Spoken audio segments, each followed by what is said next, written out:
Bonjour, bienvenue dans ce nouveau cours de physique. Alors aujourd'hui, on va parler du deuxième cours sur l'énergie, deuxième cours en ligne de physique. Ce que vous voyez là, c'est le PDF que vous avez reçu sur le Drive, que vous avez dû recevoir ici, dans la semaine du 6 avril 2020. Donc il s'agit de ce cours-là, cours sur l'énergie, partie 2. Donc, on y va. Je zoome un petit peu. Excusez-moi.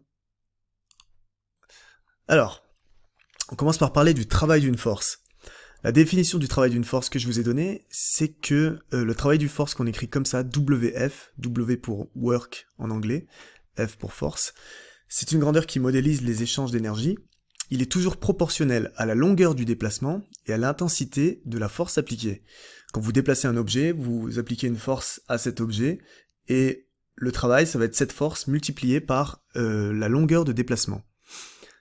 Alors là, vous voyez, il y a des points 2, 3 et 4. Je vais d'abord parler de ces 3 points ensemble. Donc, il y a 3 cas différents. Dans tous les cas, pour l'instant, on parle seulement d'une force constante. Et puis ensuite, on va regarder 3 différents types de directions. Premièrement, la force est dans la même direction que le déplacement. Ensuite, la force est perpendiculaire au déplacement. Et enfin, la force est en sens inverse avec le déplacement. Alors dans le premier cas, ce sera facile, il suffira de multiplier la force par le déplacement. Dans le deuxième cas, dans ce cas-là, la force qui est perpendiculaire au déplacement, le travail de la force sera nul, WF égale 0. Et enfin, dans le cas où la force est en sens inverse avec le déplacement, et bien dans ce cas-là, le travail sera négatif, tout simplement. Donc voilà, il y a 3 cas. F fois déplacement, 0 ou moins F fois déplacement. Je zoome pour voir un peu plus en détail. Lorsque la force est dans le même sens que le déplacement, on l'a déjà vu, on appelle ça une force motrice. Pour les unités, vous les connaissez, la force est en newton, le déplacement en mètres. Et dans ce cas-là, donc le travail est positif, l'objet gagne de l'énergie. Quand vous poussez un objet, la poussée que vous donnez, c'est la force motrice, et vous donnez à cet objet de l'énergie. On dit que le travail est moteur.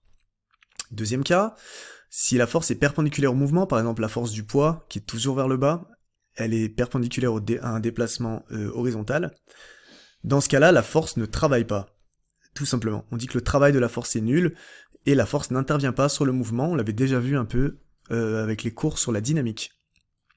Maintenant, si la force est opposée au mouvement, si elle est en sens inverse, eh bien, on appelle ça une force résistante. On a déjà vu ça avant la pause pour le corona, c'était les forces de frottement, tout simplement. C'était un bon exemple de force résistante. Dans ce cas-là, le travail est toujours négatif, l'objet perd de l'énergie, et donc on appelle ça un travail résistant. Force résistante, travail résistant. Je descends un peu plus bas sur le cours pour vous parler du travail total des forces. Alors, ça c'est très facile, c'est vraiment comme son nom l'indique, le travail total des forces, qu'on va appeler comme ça, la W-tot, est égal à la somme du travail de toutes les forces. Par exemple, sur cette figure, qu'est-ce qu'on a? Une force motrice, une force de frottement, le poids et la réaction normale. Le travail total, qu'est-ce que c'est? Eh ben, c'est la somme du travail de toutes ces forces. Le travail moteur, qui est positif, c'est le travail de la force F, plus le travail des forces de frottement, qui est négatif, plus le travail du poids et de la force de réaction normale, qui est nulle, puisqu'elles sont perpendiculaires. Voilà. Ensuite, vous ferez ça dans des applications pour des exercices, et vous verrez que voilà, il suffit de faire la somme, et puis en fonction des cas, eh bien, le travail total pourra parfois être nul. Ça, je vous laisserai découvrir ça dans les exercices. J'arrive à la page numéro 2, et là, je parlais un petit peu des forces de frottement et de chaleur. Alors, on a vu qu'une force de frottement est toujours dans un sens opposé au déplacement, toujours. Donc, le travail des forces de frottement est toujours négatif, ces forces sont toujours résistantes. C'est à cause du frottement que les systèmes perdent de l'énergie. Donc voilà, le travail des forces de frottement, c'est moins force de frottement fois déplacement. Le système perd de l'énergie, mais ce dont je veux parler dans ce paragraphe, c'est où va cette énergie? L'énergie perdue à cause des frottements, qu'est-ce qu'elle devient? Bah regardez cette petite image là, c'est une météorite qui entre dans l'atmosphère terrestre, et vous voyez qu'elle est en feu, vous voyez qu'il y a beaucoup de rayonnement, on sent qu'il y a beaucoup de chaleur. C'est parce que, comme je l'ai écrit ici, l'énergie perdue à cause des frottements, le travail des forces de frottement, se transforme en chaleur. Chaleur, c'est en turc vous appelez ça ısı. c'est l'énergie thermique. Donc par exemple, dans cette image, on voit la météorite. Il faut savoir qu'une météorite qui entre dans l'atmosphère, les frottements sont tellement grands, la vitesse de la météorite est tellement importante, qu'une grande partie de la météorite va se vaporiser, c'est-à-dire qu'elle va se transformer en gaz. La température peut atteindre plusieurs milliers de degrés Celsius, seulement à cause du travail des forces de frottement. Pour le dire autrement, les frottements, ou mieux, pour le dire encore mieux, le travail des forces de frottement convertissent l'énergie cinétique en énergie thermique. Ils convertissent l'énergie due à la vitesse de la météorite en chaleur, en température qui monte, en énergie thermique. Voilà. Je continue avec l'énergie cinétique, qui est quelque chose que vous connaissez, j'ai l'impression, parce que vous en avez déjà beaucoup parlé en cours. C'est très court, ce que j'ai à dire là-dessus. Le plus long, ce sera plutôt de l'appliquer dans des exercices. Donc l'énergie cinétique, c'est l'énergie d'un objet qui possède une vitesse, tout simplement. Si on a un objet de masse m, qu'on retrouve ici, et de vitesse v, l'énergie cinétique, c'est tout simplement 1/2 de mv au carré. En français, pour parler vite, souvent on dit 1/2 de mv2. Vous pouvez dire aussi 0,5 fois masse fois vitesse au carré. Attention aux unités, vous les connaissez bien, kilogrammes, mètres par seconde, joule. Attention, si on vous donne des grammes ou si je vous donne des centimètres par seconde, il faudra convertir. Énergie potentielle. Alors là, je distingue deux catégories d'énergie potentielle. La première, c'est l'énergie potentielle de pesanteur. Si vous avez oublié le mot pesanteur, c'est un mot qui est relié à la gravité en France. Dans certains cas, on peut même dire que la pesanteur, ça veut dire la même chose que gravité. Donc vous pouvez dire que là, que c'est l'énergie potentielle liée à la gravité. Alors, l'énergie potentielle de pesanteur, c'est l'énergie qu'accumule un système lorsque sa position augmente de hauteur. Accumuler, ça veut dire augmenter. Quand vous augmentez la hauteur d'un objet, l'altitude d'un objet, vous augmentez son énergie potentielle. C'est-à-dire que potentiellement, si cet objet tombe, il peut avoir de l'énergie. Il peut créer un travail de force, il peut avoir de l'énergie cinétique, par exemple. Attention, la hauteur dans l'énergie potentielle est toujours calculée par rapport à une référence. Souvent, on prend le sol. On va dire l'énergie potentielle de cet objet vaut, par exemple, 100 joules par rapport au sol. Vous pouvez aussi dire que la référence, c'est, par exemple, le sol de votre appartement. Si vous êtes au 10e étage, vous pouvez dire, ok, je monte sur une chaise, je suis à 1 mètre de hauteur par rapport au sol de mon appartement. La référence, c'est le sol de mon appartement. On peut dire aussi, la référence, ça peut être le niveau de la mer. Dans chaque exercice, quand on parlera d'une énergie potentielle, on dira par rapport à quelque chose. Alors pour la calculer, rien de plus simple, énergie potentielle de pesanteur, c'est la masse de l'objet multipliée par l'accélération de la gravité multipliée par la hauteur de l'objet, par rapport à une référence. Kilogramme, mètre, mètre par seconde au carré, et l'énergie potentielle est en joules. Je vous mets un petit exemple d'application ici. Alors vous avez les questions et les réponses en même temps. C'est pratique. Donc il y a un schéma, il est censé représenter une personne qui tire sur une corde. La personne se trouve ici, elle applique une force F sur cette corde, et elle soulève une charge. Une charge, c'est une masse. Elle soulève une masse, de masse M donc, jusqu'à une hauteur H par rapport au sol.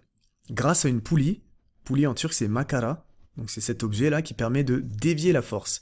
La force appliquée par la personne est dans cette direction-là, et la poulie la change de direction. La charge, donc la masse, possède un mouvement rectiligne uniforme. Première question, combien valent les intensités des forces F et P en fonction de M et G? Eh bien, on sait que le mouvement est rectiligne uniforme, donc la somme des forces appliquées à la charge est égale à 0, tout simplement, donc le poids de la charge est égal à la force appliquée par la personne, c'est égal à M fois G. Maintenant, quel est le travail de la force F? Eh bien, le travail, on sent qu'ici F c'est la force motrice, donc le travail de la force F c'est tout simplement égal à F multiplié par le déplacement de la charge. Le déplacement c'est H. Voilà pourquoi le travail de cette force c'est mgh. Ça doit vous rappeler que c'est la définition de l'énergie potentielle. Est-ce une coïncidence? Je ne crois pas. C'est quel système a perdu de l'énergie et quel système a gagné de l'énergie? Eh bien, la personne a perdu de l'énergie. Elle a fourni un travail. Fourni un travail, ça veut dire ish yapmak. Elle donne de l'énergie à qui? À la charge. La charge a gagné de l'énergie. Cette énergie gagnée par le système, Comment elle s'appelle? Elle s'appelle tout simplement l'énergie potentielle de pesanteur, qu'on appelle EP. L'énergie potentielle de pesanteur est égale au travail de la force F pour soulever une masse d'une hauteur h. Voilà, j'espère que ça vous explique l'origine de l'énergie potentielle de pesanteur. Dernière partie, c'est l'énergie potentielle élastique. Alors, l'énergie potentielle élastique, c'est l'énergie que accumule un ressort lorsqu'il est comprimé ou étiré. Accumuler, je rappelle que ça veut dire augmenter. Plus on augmente la compression d'un ressort ou l'étirement d'un ressort, plus il possède de l'énergie potentielle. Vous avez déjà vu ça. Vous prenez un ressort, vous tirez dessus. Si vous lâchez, il va avoir de l'énergie. Vous pouvez projeter des cailloux, des objets grâce à ça. Alors, l'énergie potentielle élastique d'un ressort de raideur K et d'allongement X, qu'est-ce que c'est? Alors déjà, qu'est-ce que c'est la raideur K? La raideur du ressort, c'est une constante qui s'écrit en newton par mètre ou en kilogramme par seconde au carré. C'est une valeur qui est fixe pour tous les ressorts. Plus c'est difficile de tirer sur un ressort, plus cette raideur est grande. Qu'est-ce que ça veut dire difficile de tirer sur un ressort? Ça veut dire si vous essayez de l'élonger, il possède une force qui a envie de ramener ce ressort vers sa position d'équilibre. Plus la raideur est grande, plus cette force qui ramène à la position d'équilibre est grande. Donc l'énergie potentielle élastique, c'est 1/2 de K fois delta X au carré. Qu'est-ce que c'est delta X? C'est l'allongement du ressort. L'allongement, c'est le changement de taille du ressort. Regardez sur cette figure, le ressort fait cette taille normalement à l'équilibre, on l'a attaché une petite masse M. Remarquez que la masse M d'ailleurs n'intervient pas dans l'énergie potentielle élastique. On peut comprimer le ressort, c'est-à-dire on le décale vers la gauche, et dans ce cas-là, il va vouloir revenir vers la droite, ou on peut aussi l'étirer, on le tire vers la droite, et dans ce cas-là, il voudra revenir vers la gauche. Donc, là sur cette figure, vous avez 3 positions du ressort. Au début, il est en position d'équilibre, il ne possède pas d'énergie potentielle. Là, il est comprimé, et dans ce cas-là, regardez ce qui se passe. On le comprime vers la gauche, et il possède une force qu'on appelle la force de rappel, qui le repousse vers sa position d'équilibre. Dans ce cas-là, la force est vers la droite. Dans la troisième image, vous voyez que le ressort est tiré vers la droite, et donc il a une force qui le rappelle vers la gauche. Cette force F, on appelle ça une force de rappel, elle est proportionnelle à la raideur K, et au déplacement delta X. On met un moins devant, pourquoi? Parce que ici, delta X peut être négatif par exemple, donc la force F va être positive pour revenir vers la droite, et dans ce cas-là, peut-être que delta X est positif, donc on met un moins, la force F deviendra négative pour revenir vers la gauche. Voilà. Les questions que je vous poserai sur l'énergie potentielle élastique seront plutôt simples. Il faut juste au moins savoir calculer cette formule, et se rappeler qu'il existe une force de rappel, qu'on appelle sa force de rappel, et qu'elle veut rappeler le ressort vers sa position d'équilibre. Au cas où il y ait des mots difficiles, j'essaie de faire la liste de tous les mots difficiles de ce cours, et je vous les ai mis là-dessous. Et vous voyez par exemple que force de rappel, je vais pas réussir à le dire, mais je vais essayer, c'est Geri Charge Couvet. Voilà, je vous ai mis aussi les mots accumulés, enfin tous les mots un peu difficiles, je vous les ai mis ici. Voilà, j'espère avoir bien expliqué ce cours, j'espère que vous n'aurez pas de problème à me comprendre. S'il y a des choses difficiles, mettez pause, revenez en arrière, essayez, et puis s'il y a des problèmes, écrivez-moi des commentaires sous cette vidéo, écrivez-moi des emails, et puis essayez de faire les exercices en ligne. Je vous rappelle cette semaine que vous avez ces exercices à faire, donc dans la semaine du 6 avril 2020, vous avez ces exercices sur l'énergie cinétique, énergie potentielle et travail d'une force. Voilà, il me reste plus qu'à vous souhaiter une bonne journée et puis un bon courage. Et je vous dis à très bientôt par visioconférence. Au revoir.